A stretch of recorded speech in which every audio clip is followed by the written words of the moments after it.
বন্ধুরা, তোমরা কে কীভাবে চিকেন রান্না করো? আমি আজকে যেভাবে চিকেনটা রান্না করছি সেভাবে একবার ট্রাই করে দেখো, আশা করি তোমাদের খুব ভালো লাগবে। দেখো, এখানে পেঁয়াজ, টমেটো, কাঁচা লঙ্কা, আদা, রসুন, যা যা মশলা আমরা চিকেনে দিয়ে থাকি সবই আমি মোটামুটি একটু ডুমো ডুমো করে কেটে নিয়েছি। এবার আমি কি করব, এই মশলাগুলোকে আমি তেলের মধ্যে দিয়ে দেবো। দিয়ে আমি এটাকে ভালো করে ভাজবো তেলের মধ্যে।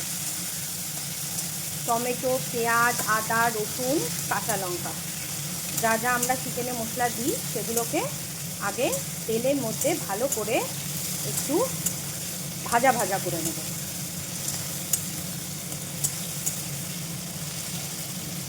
এ দেখো, ভাজা ভাজা হয়ে গেছে। এবার আমি এগুলোকে তুলে নেব।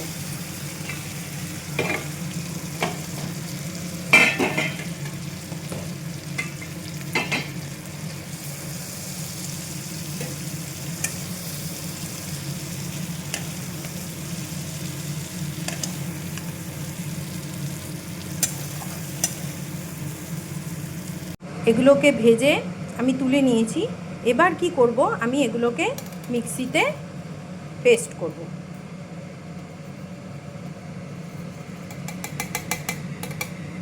এ দেখো, ভাজা মশলাটাকে আমি মিক্সিতে পেস্ট করে নিয়েছি। এবার আমি কড়াইতে আরেকটু সামান্য তেল দিয়েছি। তার মধ্যে আমি কি করব, গরম মশলা দিয়ে দেবো। আমার কাছে গরম মশলা শুধু দারচিনি ছিল, তাই দারচিনি আর তেজপাতা দিয়ে দিলাম। দিয়ে এবার আলু কেটে রেখেছি ডুমো ডুমো করে, সেই আলুটাও দিয়ে দেবো।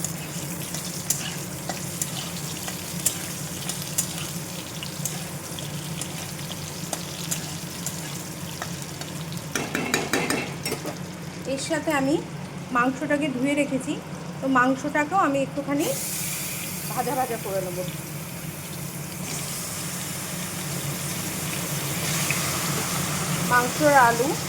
মাংস আর আলু দুটোকেই একসাথে একটু ভাজা ভাজা করে নেব।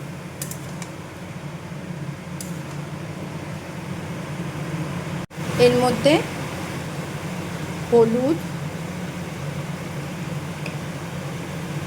পরিমাণ মতো নুন আর একটু গোলমরিচ দিয়ে দেবো। দিয়ে এই আলু আর মাংসটাকে একটু ভাজা ভাজা করে দেবো।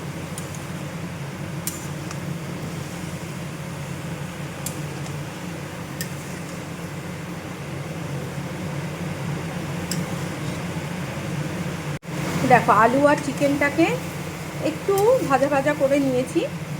এবার ওই যে ভাজা মশলাটাকে মিক্সিতে পেস্ট করেছিলাম সেইটা পুরোটা দিয়ে দেব। দিয়ে এবার ভালো করে কষবো।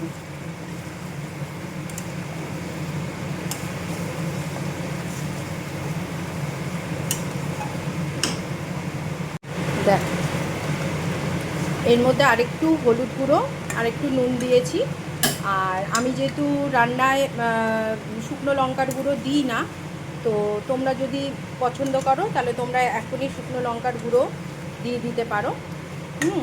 এভাবে আমি এখন মাংসটাকে ভালোভাবে কষবো, এই মশলা দিয়ে ভালো করে কষবো। এই দেখো, আমার চিকেন রেডি। এই রেসিপিটা আমি আমার মার থেকে শিখেছি, তো তোমরাও একবার ট্রাই করে দেখো। আশা করি খুবই টেস্টি হয়, খুবই টেস্টি লাগবে তোমাদের। একবার ট্রাই করে অবশ্যই দেখো এবং আমাকে অবশ্যই জানিও কেমন লাগলো। টাটা।